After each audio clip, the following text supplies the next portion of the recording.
ആധുനികതയിൽ നമ്മളൊരു പൊതുവെ ഒരു യാഥാർത്ഥ്യത്തിലേക്ക് മനുഷ്യന്മാരും കവികളും വരുന്നു.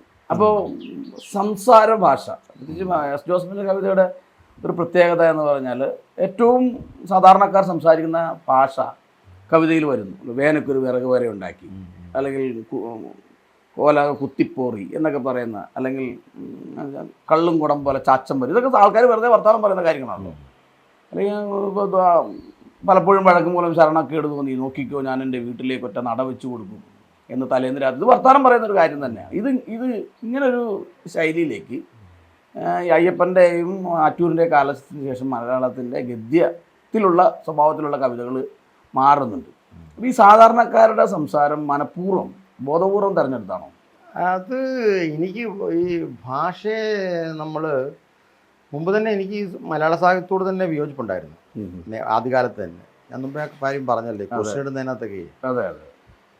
അപ്പം അങ്ങനെയുള്ള ഒരു ഭാഷയോടും വിയോജിപ്പുണ്ടായിരുന്നു. കാരണം നമ്മൾ ഈ മലയാളം എന്ന് പറയുന്നത് പലപ്പോഴും ഈ സംസ്കൃതാധിപത്യമുള്ളൊരു ഭാഷയാണ്. അതെ. അപ്പം എനിക്ക് കാരണം മലയാളം എന്ന് പറയുന്ന ഒരു നമ്മളൊരു മലയാളം കവിതയിൽ പ്രത്യേകിച്ചും ഒരു ഗ്രാമത്തിൽ ചെന്ന് ഒരാട് മേയ്ക്കുന്ന ഒരു അമ്മച്ചിയോട് ചോദിച്ചാൽ മലയാളം പറയും.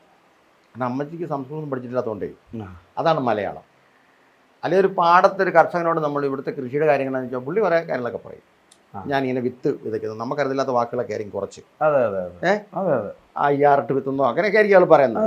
അപ്പം അല്ലെങ്കിൽ വളമിടുന്നതിനെ കുറിച്ചോ, അല്ലെങ്കിൽ അയാൾ ഈ ഇതിൻ്റെ ചപ്പും ചവറും, ഇതൊക്കെ മലയാളമാണല്ലോ. ചപ്പും ചവർ എന്നൊക്കെയുള്ള ഭാഷ, അല്ലെങ്കിൽ ഞൗരി അടിക്കുക, അല്ലെങ്കിൽ കലപ്പ കൊണ്ട് ഉഴുക, ഇതെല്ലാം മലയാളമാണ്. ഇതാണ് മലയാളം. അല്ല നമ്മൾ ഈ പറയുന്ന ഈ ഒരു ഹൈ ക്ലാസ്ഡ് ആയിട്ടുള്ള സ്റ്റാൻഡേർഡ് മലയാളം എന്ന് പറയുന്ന അങ്ങനെ ഒരു മലയാളം അല്ല സംസാരിക്കുന്നത്. കാരണം ഞാൻ ഈ തൊഴിലാളി സമൂഹത്തിൽ ജനിച്ചത് കൊണ്ടും ഒക്കെ തന്നെ എനിക്ക് തൊഴിലാളികളുമായിട്ട് ഞാൻ തൊഴിലെടുത്തിട്ടുള്ള ആളുമാണ്. അപ്പോൾ അങ്ങനെ ഒരു ബന്ധമുണ്ട്. ആ ലാംഗ്വേജാണ് നമ്മൾ കവിതയിൽ ഉപയോഗിക്കുന്നത്. എന്നോടൊന്നും മറ്റേ ഉപയോഗിക്കില്ലെന്നൊന്നും ഞാൻ പറയില്ല. അതങ്ങനെ നമുക്കൊന്നും ഖണ്ഡിതമായിട്ട് എന്നൊന്നും പറയാൻ പറ്റില്ല. അത് വേണേൽ ഉപയോഗിക്കും. അല്ല, എനിക്ക് തോന്നുന്നു ആദ്യകാലത്തെ കവിതകളിലൊക്കെ വളരെ ബോധപൂർവം ഈ പറയുന്ന പോളിഷ്ഡ് വാക്കുകളെ ഒഴിവാക്കുന്നതായിട്ട് തോന്നുന്നു. സംസ്കൃതം ഒട്ടും വരുന്നില്ല, പിന്നീട് വരുന്നുണ്ട്. പക്ഷെ ആദ്യകാലം ഇപ്പോൾ കറുത്തുകല്ലിൽ പോലുള്ള കവിതകളൊക്കെ വരുമ്പോൾ തന്നെ അല്ല, നമ്മൾ ഏത് കാര്യവും ചെയ്യുമ്പോൾ മനഃപൂർവ്വം ഒഴിവാക്കിയിട്ട് ആദ്യം ബോധപൂർവ്വം ചെയ്താലേ നടക്കുള്ളൂ. നമ്മളൊരു സാരി ഉടുക്കാന്ന് വിചാരിച്ച ഒരു സ്ത്രീ, അപ്പോൾ ആദ്യം വളരെ ശ്രദ്ധിച്ചു കൊടുക്കണം. പിന്നീട് അത് ഈസി ആവും. പിന്നീട് സാരി വാരി ചുറ്റി അങ്ങ് പോകാം, കാരണം ഓക്കെ ആയിരിക്കും. അതാണ് നമ്മൾ ഈ ആദ്യം ചെയ്യുമ്പോൾ വളരെ ശ്രദ്ധിച്ച് ചെയ്യണം, മനഃപൂർവ്വം തന്നെ ചെയ്യേണ്ടി വരും. പിന്നീട് സ്വാഭാവികമായിക്കൊള്ളൂ. അല്ല, ഞാൻ പറയുന്നത് ഇപ്പോൾ ഈ പച്ചമലയാളവും പച്ചമലയാള പ്രസ്ഥാനം തന്നെ ഉണ്ടല്ലോ കേരളത്തിൽ, ഉണ്ടായിരുന്നു. ഈ പച്ചമലയാള പ്രസ്ഥാനവും നിങ്ങളുടെ കവിതാകാലം, നിങ്ങളടങ്ങുന്ന കവികളുടെ ഒരു കാലവും തമ്മിലുള്ള ഈ പച്ചമലയാളം ആ പച്ചമലയാളം തമ്മിൽ ഒരുപാട് വ്യത്യാസമുണ്ട്. കാരണം ഇതുമായിട്ട് യാതൊരു ബന്ധവുമില്ല. കാരണം ഇതിൻ്റെ ഉള്ളടക്കം വേറെയാണ്. പച്ചമലയാളം എന്ന് പറയുന്നത് കെട്ടിച്ചമച്ചൊരു മലയാളമാണ്. അത് അന്നത്തെ ഒരു പ്രതികരണം, സംസ്കൃതത്തോടുള്ള പ്രതികരണം. അത്തരത്തിലത് കൊള്ളാമെന്നില്ല. അങ്ങനെ ഒരു പ്രതികരണം ഒന്നും ഇവിടെ ഇല്ലെന്നേ. ഇവിടെ ഉള്ളതെന്ന് പറഞ്ഞാൽ നമ്മൾ കണ്ട കാര്യങ്ങൾ, അവർ അത്രയൊന്നും താഴോട്ട് പോയിട്ടില്ല. നമ്മൾ ഏറ്റവും അടിത്തട്ടിൽ കണ്ട കാര്യങ്ങളുടെ ഒരു ഭാഷ അതിങ്ങനെ കൊണ്ടുവരുന്നു, ഉപയോഗിക്കുന്നു. അത് മുകൾത്തട്ടിലുള്ള ഭാഷ ഉപയോഗിക്കുന്നുണ്ട്, ഒന്നും വിട്ടുകളയുന്നില്ല. ആ രീതിയിലുള്ളൊരു മാറ്റം എന്ന് വെച്ചാൽ കൂടുതൽ പേർക്ക് കവിതയിലേക്ക് എൻ്റർ ചെയ്യണം, വായിക്കാനും എഴുതാനും. അതാണ് ഉണ്ടായത്. കൂടുതൽ പേർക്ക് കവിതയിൽ വരണം. അവർ കവിത എഴുതട്ടെ, വായിക്കട്ടെ, അവർക്ക് തന്നെ വായിക്കാം.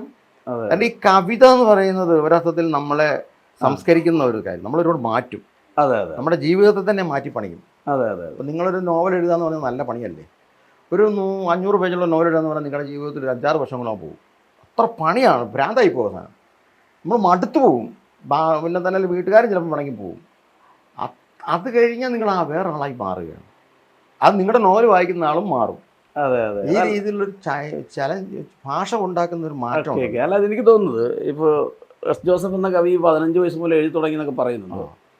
പക്ഷേ ഒരു കവി എന്ന നിലയ്ക്ക് ഒരു മുഖം ലഭിക്കുന്നത് ഏതാണ്ട് 90-കളൊക്കെ 2000-ഒക്കെ 2005-ഒക്കെ കഴിഞ്ഞിട്ടാണ് അല്ലേ? എനിക്ക് തോന്നുന്നു കറുത്തകല്ലൊക്കെ പുസ്തകമായി വരുന്ന ഒരു ഘട്ടമുണ്ട്. പിന്നീട് DC ബുക്സൊക്കെ എടുക്കുന്നുണ്ട്. അപ്പോൾ ഈ അംഗീകാരം കിട്ടുന്നതിന് മുമ്പുള്ള ഒരു കാലഘട്ടത്തിൻ്റെ ഒരു അംഗീകാരം കിട്ടുന്നതിന് മുമ്പ് നല്ല കവിതകൾ എഴുതിയിട്ടുണ്ട്. ഇപ്പം ഗ്രാമത്തിലെ ദേവാലയമൊക്കെ നല്ല കവിതകളാണ്. പക്ഷെ അന്നത് വായിച്ച് മനസ്സിലാക്കാൻ ശേഷിയുള്ളവർ ഉണ്ടായിരുന്നില്ല. കാരണം അവർക്കത് മനസ്സിലായില്ല. മാത്രമല്ല വളരെ കാര്യം ഭാഷ ഇങ്ങനെ സിമ്പിളാണെന്ന് ഞാൻ ഈ അതിസൂക്ഷ്മമായ കാര്യങ്ങളൊക്കെ അതിനകത്ത് സൂചിപ്പിച്ച് വെക്കും. അതെനിക്ക് കുറച്ചൊക്കെ എനിക്കറിയത്തുള്ളൂ. അത് അങ്ങനെ പോകുന്ന ഒരു സാമ്പ്രദായിക രീതിയിലുള്ളൊരു ഘടനയില്ല അതിന്. നിരൂപകരുണ്ടായിരുന്നില്ലെന്നാണ് പറയാം. നിരൂപകർ ഇപ്പോഴും ഇല്ലല്ലോ. അത് ഒരുപാട് കവിതകൾ കിടക്കില്ല ഇങ്ങനെ. അതൊന്നും പഠിക്കപ്പെട്ടിട്ടില്ല വേണ്ടവണ്ണം. ചുമ്മാ ഈ പുറമേ കാണുന്നത് വെച്ച് ആൾക്കാർ പഠിക്കുമെന്നല്ലാതെ അതിൻ്റെ ആഴങ്ങളിലേക്ക് പോയിട്ടില്ല.